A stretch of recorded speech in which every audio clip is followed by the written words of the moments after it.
It's May of 2020. George Floyd goes to a store that day. And what happens? Yeah, May 25th, Memorial Day of 2020. And George Floyd goes into this store at 38th and Chicago in Minneapolis and pays for some things with a counterfeit bill.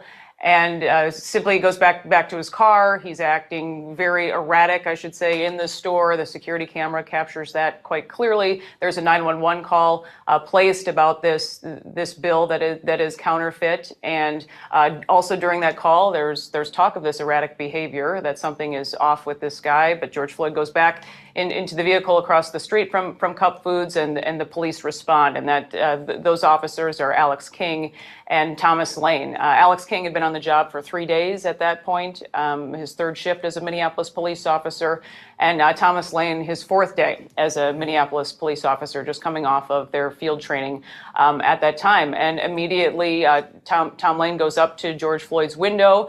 He is not complying, and that's what we wanted to do in the film, is see this body camera footage. You know, remember, we were only allowed to see this viral Facebook video, and there's a reason for that. There is a long interaction that takes place with Thomas Lane, Alex King, and George Floyd long before Derek Chauvin even arrives on scene with his partner that day, Tu Tao. And that's what people should question, why this information has been kept from them for so long, nearly 2.5 months before the body camera footage came out, Megyn, in this case. And that was only because it was leaked by an international news agency. They tried to keep it from the public. We have a little bit of that the original encounter where Officer Lane goes over to George Floyd's car, which has 2 other people in it as well, and Floyd will not get out of the car in SOT 2. You see your hands. Damn, man. Stay in the car. Let me see your other hand. I'm sorry. Let me see your other hand. Please, Miss Officer. Both hands. Do nothing. Put your fucking hands up right now. Let me see your other hand. All right. What I do though? What do we do? Put your hand up there.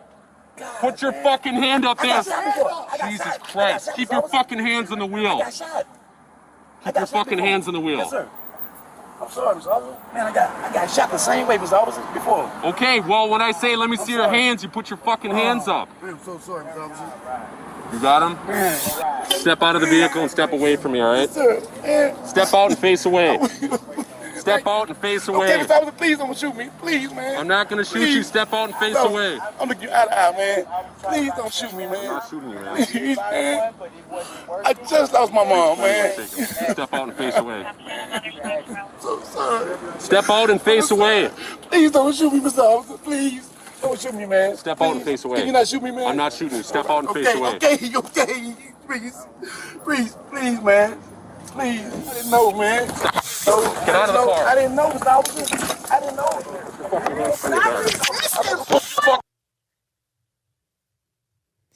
Okay, so explain, and keep in mind, again, as Liz points out, that was not shared with us until months after this whole incident, the body cam footage that the officers obtained.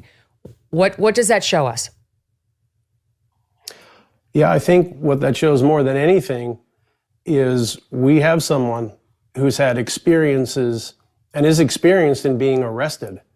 Among cops, you'd say, okay, we have someone who's running game. In other words, they're telling the lies, they're telling certain things to elicit a certain response from officers and try to throw them off. And you can also see in that a little contrast in the reflection, but if you have cop eyes where you're trained to look inside a car what someone's doing, you notice Mr. Floyd is reaching like that over, that's a very common reaching for the center console, trying to hide things in between a seat move. And none of this was even shown and hidden from the public by the FBI and others under the guise of we are still conducting research and conducting our investigation. But really what we have is there are plenty of reasons and red flags to have stopped this whole narrative of George Floyd wasn't resisting. Even hear his backseat passenger, Shawanda Hill, yell out, "Stop resisting, Floyd." And that's a much different narrative than was portrayed by just a 10-minute, well after the fact, viral video on Facebook. And what we tried to do in the documentary as well, Megyn, is go back to 2019, where we have a very similar arrest take place with George Floyd. However, our leaders here in Minneapolis started parroting that they never knew who George Floyd was. They'd never heard of him before. Well, it turns out, he was the center of an undercover drug investigation where they found thousands of dollars in pills on him that day. And his arrest, if you play side by side from 2019 to 2020, is so similar. And so we wanted to bring that out in the film as well. The same things he's talking about, the same resistance, et cetera. And also speaking to that officer who arrested George Floyd in 2019. But again, we were lied to and said that never had happened before. It was like a playbook. I mean, you can see this is a frequent flyer. Right. He's very used to dealing with the cops. And while the untrained civilian watching this, he's crying, he's a grown man, he's saying, please, please. It's natural for you to be like, oh, poor guy, look what's happening. And especially when you're watching it, knowing what would ultimately happen to him this day, he would lose his life. But really, you have to understand, it's a huge manipulation, what you're watching. It's George Floyd trying to manipulate the cops because he wasn't shot the last time. His mom did not just die. He's even like, I just had COVID. He's trying to play every card in the book to generate some sympathy for the police who are trying to arrest him for having passed fake cash inside the store moments earlier. And most importantly, complaints of how he cannot breathe. Thanksgiving is 1 week away. It's time. We got to get on our horse. It's time. Thanksgiving is 1 week away. That means the best Genucel sale of the year. Yay. And just in time for the holidays, the Genucel most popular package is back for you to look stunning for your Thanksgiving gatherings.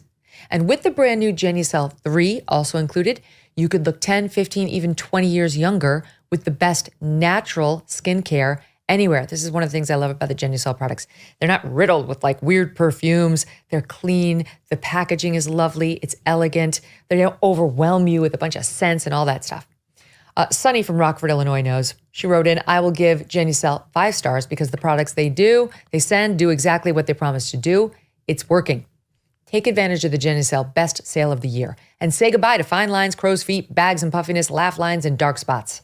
Look and feel your absolute best or you get your money back. No questions asked. Go to Genucel.com/MK podcast for better than 70% off on Genucel's most popular package with Genucel 3 and Dark Spot Corrector. And for results in 12 hours or less, you get the immediate effects product included for free. Genucel.com/MK, Genucel.com/MK podcast. If you could include MK podcast, that would let them know that you heard of us here. And go there now for a free upgrade to priority shipping. GENUCEL.com/MK podcast. Hey, thanks so much for watching. If you like what you just saw, hit the subscribe button for more clips and full episodes.